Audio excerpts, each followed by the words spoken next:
ನಮಸ್ಕಾರ ಸ್ನೇಹಿತರೆ. ಸರ್ ನೋಡಿ, ಇದು 26 ಕುಂಟೆ ಜಾಗ. ಇದು ಬ್ಯೂಟಿಫುಲ್ ಲೊಕೇಶನ್ನು, ಟಾರ್ ರೋಡ್ಗಿರುವಂತಹ ಈ 26 ಕುಂಟೆ ಸ್ನೇಹಿತರೆ ಜಾಗ. ಸುತ್ತ ಫೆನ್ಸ್ ಆಗಿದೆ ಜಾಗಕ್ಕೆ.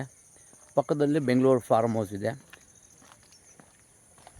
ಕಾಂಪೌಂಡ್ ಹಾಕ್ಕೊಂಡಿದ್ದಾರೆ. ಅದ್ರ ಪಕ್ಕದಲ್ಲಿರೋ ಫಾರ್ಮ್ ಹೌಸ್ಗಳಿದೆ. ಚನ್ನಪಟ್ಟಣ ಬಸ್ ಸ್ಟಾಪಿಂದ ಕೇವಲ ಒಂದು 6 ಕಿಲೋಮೀಟ್ರ್ ಆಗುತ್ತೆ ಹೈವೇಯಿಂದ. ಪ್ರಾಪರ್ಟಿ ನೋಡಿ, ಕೆಂಪು ಮಣ್ಣು, ಜನರಲ್ ಪ್ರಾಪರ್ಟಿ ನೋಡಿ ಸ್ನೇಹಿತರೆ. ಇದೆ 25 ಅಡಿ ಅಗಲವಾಗಿರುವಂತಹ ಟಾರ್ ರೋಡು ನೋಡಿ. ಪಕ್ಕದಲ್ಲಿ ಬ್ಯಾಂಗ್ಳೂರವ್ರದ್ದು ಜಮೀನು, ಅದುವೇ ಅಡಿಕೆ ತೆಂಗು ಹಾಕ್ತಿದ್ದಾರೆ ಅವರು. ಏನಲ್ಲಿ ಮಣ್ಣಿದೆ ಸೇಮ್ ಆ್ಯಸಿಡ್ ಸೇಮ್ ಮಣ್ಣು ಅದು ನೋಡಿ. ಈ ಪಕ್ಕದ ಜಮೀನು ಬೇರೆಯವ್ರದ್ದು.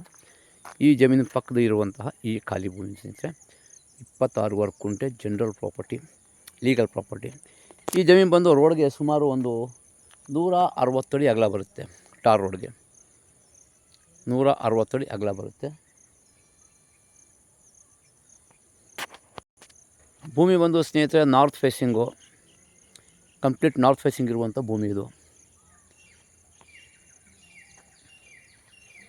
ಉತ್ತರದ ಬಾಗಿಲು ಉತ್ತರಕ್ಕಿರುವಂತಹ ಫೇಸ್ ಇದು. ಜನರಲ್ ಪ್ರಾಪರ್ಟಿ, ರಿಜಿಸ್ಟರ್ ರೆಡಿ ಇರುವಂಥ ಪ್ರಾಪರ್ಟಿ. ಹದ್ಬಸ್ತಾಗಿ ಪೋಡಾಗಿ ಸ್ಕೆಚಾಗಿ ಸಪ್ರೇಟ್ ರಿಜಿಸ್ಟರ್ ರೆಡಿ ಇರುವಂಥ ಪ್ರಾಪರ್ಟಿ ಇದು. ಪಕ್ಕದಲ್ಲಿ ನೋಡಿ, ನೀವು ನೋಡ್ತಾ ಇರ್ಬೋದು, ಕೆಲಸ ನಡೀತಾ ಇದೆ. ಅವ್ರ ಫಾರ್ಮಲ್ಲಿ ಮನೆ ಕಟ್ತಾ ಇದ್ದಾರೆ, ಸ್ವಿಮ್ಮಿಂಗ್ ಪೂಲು ಮನೆಯೆಲ್ಲ. ಚನ್ನಪಟ್ಟಣದಿಂದ ಕೇವಲ ಒಂದು ಟೌನಿಂದ ಒಂದು 8 ಕಿಲೋಮೀಟ್ರ್ ಆಗುತ್ತೆ. ಬಸ್ ಸ್ಟಾಪಿಂದ ಒಂದು 6 ಕಿಲೋಮೀಟ್ರ್ ಆಗುತ್ತೆ ಸ್ನೇಹಿತರೆ. ಹೆಚ್ಚಿನ ಮಾಹಿತಿಯಾಗಿ ಸಂಪರ್ಕಿಸಿ. ಡಿಸ್ಕ್ರಿಪ್ಷನಲ್ಲಿ ಡೀಟೇಲ್ಸ್ ಹಾಕಿರ್ತೇನೆ. ಈ ಖಾಲಿ ಭೂಮಿ ಏನಿದೆ ಇದನ್ನು ಹೇಳ್ತಾ ಇದ್ದೇನೆ ನಾನು. ಪಕ್ಕದ ಭೂಮಿ ಅಲ್ಲ, ಪಕ್ಕದ್ದು ಬ್ಯಾಂಗ್ಳೂರು ಪರ್ಚೇಸ್ ಆಗಿದೆ. Beautiful location, general property. ಹೆಚ್ಚಿನ ಮಾಹಿತಿಯಾಗಿ ಸಂಪರ್ಕಿಸಿ. ಡಿಸ್ಕ್ರಿಪ್ಷನಲ್ಲಿ ಡೀಟೇಲ್ಸ್ ಹಾಕಿರ್ತೇನೆ.